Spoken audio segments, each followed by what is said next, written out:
জাহান্নামটা ধরে দাও, কোন আগুনে জ্বালানো হবে একটু দেখাইয়া দাও।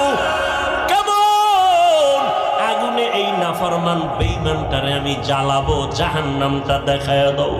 এরে নবীর উম্মতের দল, জাহান্নামটা দেইখা অন্তরের পানি শুকাইয়া পাগল, ওদিকে আজরাইলের চেহারাটার আকৃতি দেইখা পাগলের মতো হয়ে যাবে।